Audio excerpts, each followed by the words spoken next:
Greetings lovely folks, welcome to another video. It's Kat and today I'm going to be putting the first layer of acrylic into my mare Moki's white markings. So far she has 2 layers of white watercolour pencil which I used to sketch out my white markings, and now I'm going to go in with the first layer of off-white acrylic. I tend to use a warm white which I mix myself because it looks more realistic than stark white when on a model. Moki is part of my personal collection and my first Breyer custom. She's the Breyer Classics Halflinger mare, and she's my favourite classic mould. I'll be time-lapsing a lot of this video, but I've retained some real-time footage as well, so you can see how I normally paint. I genuinely love this mare so much. She looks like such a gentle, patient little soul. She's adorable. She's been in my collection since 2020, and she's been in need of a makeover for a while, since her original coat was a little bland for me. She was originally the Palomino version of this mould, but her mane and tail were basically the same colour as her coat, and she didn't look as if she had been properly finished because of this.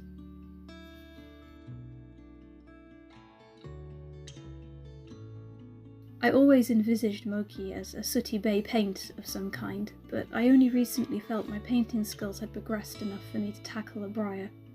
Working on a Breyer horse is very different from a Schleich or Collecte, both in scale and in texture.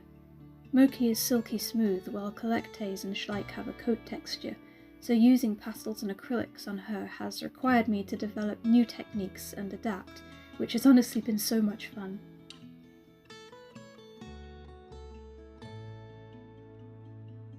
I'm using white acrylic with a touch of burnt umber mixed in to give it a slight warmth for this layer of acrylic, and I've thinned it with water to a milky consistency. On a smooth surface especially, I keep my paint very thin as it eliminates brushstrokes standing out from the model and goes a lot further. I'll build up her markings to a solid white with as many thin layers as necessary. In future layers I'll also be adding some further warmth to the white using a touch of orange ochre.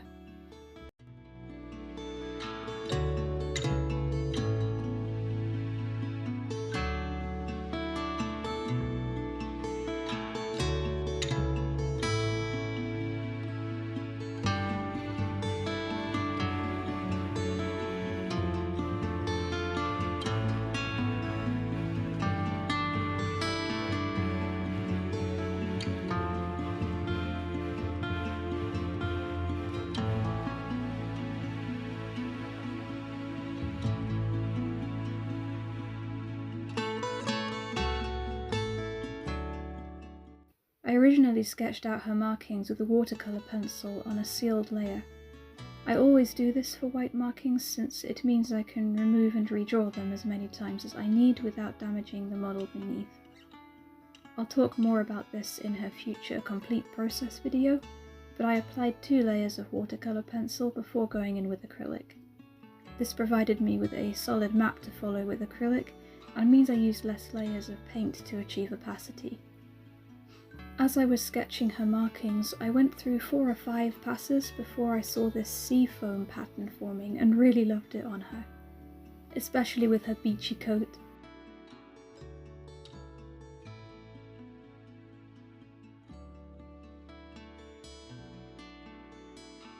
I'm feathering out the edges of her markings with fine brush strokes to create an organic look to her coat. I'm really looking forward to working on her mane and tail. So much beautiful flowing hair to work with, and in black and white it's going to bring her together and really make her coat pop.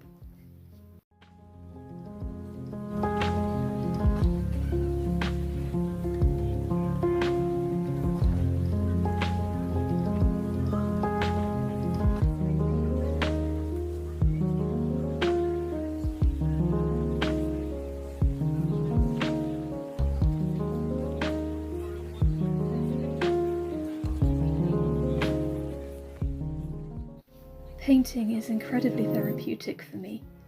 It's like doing painting by numbers or filling in an intricate colouring book, with the added joy of it being my own designs. Working on white markings is one of my favourite things to do, and I can spend hours in my studio listening to the birds while I paint.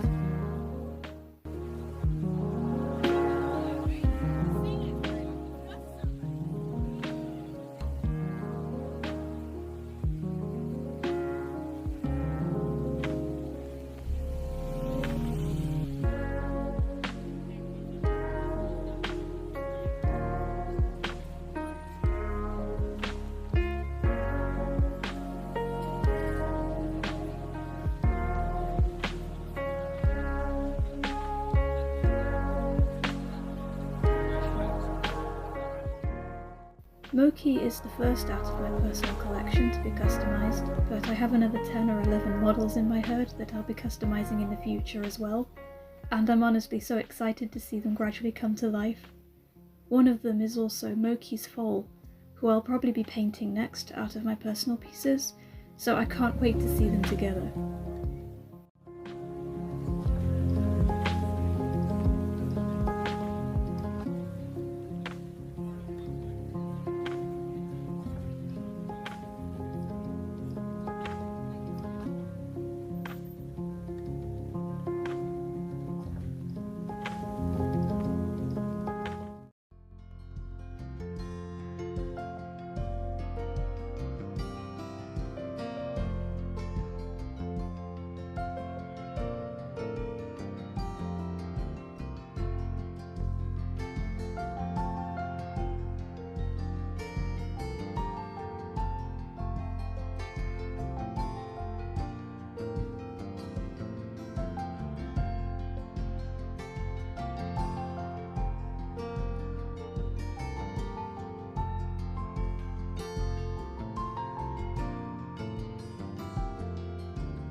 As I paint, I keep my brush strokes going in the same direction as the hair would on the model.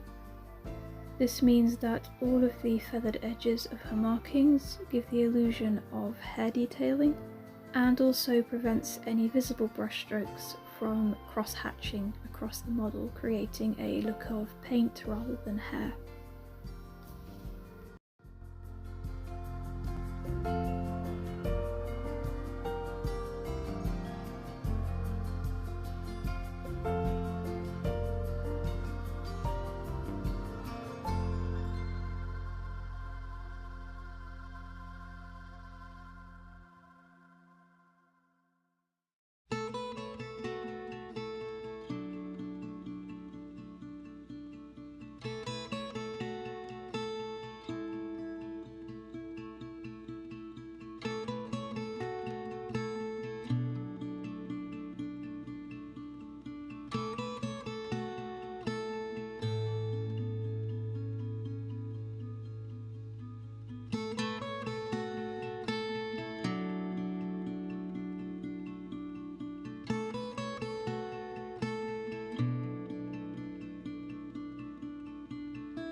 I painted her socks upside down.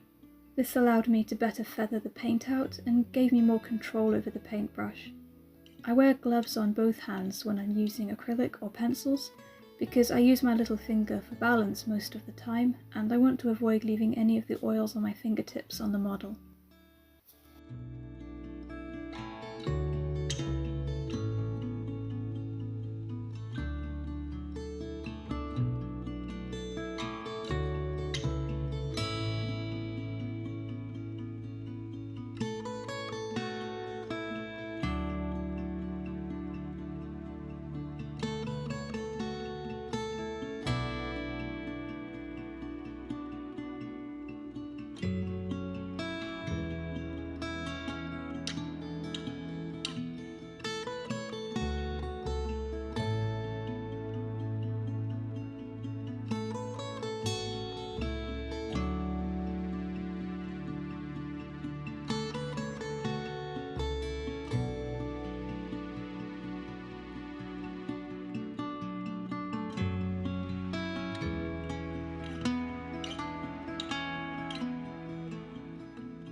I also love her little face stripe. She'll eventually get a little bit of pink in the snip on her nose. I always give my models distinct little markings like this. It gives them individuality and an added level of detail. I'll be posting her complete process video on the channel in the future. Thank you for spending some of your time here today. If you enjoyed the video, do leave a like, as this really helps my channel grow. If you're new, I post equine art, model tutorials and DIY miniatures, so if that sounds like your cup of tea, hit the subscribe button and turn on notifications so you don't miss any future uploads. You can also follow my work in progress pieces over on Instagram. The link is in my channel description. Happy painting, and I'll see you next week. Bye!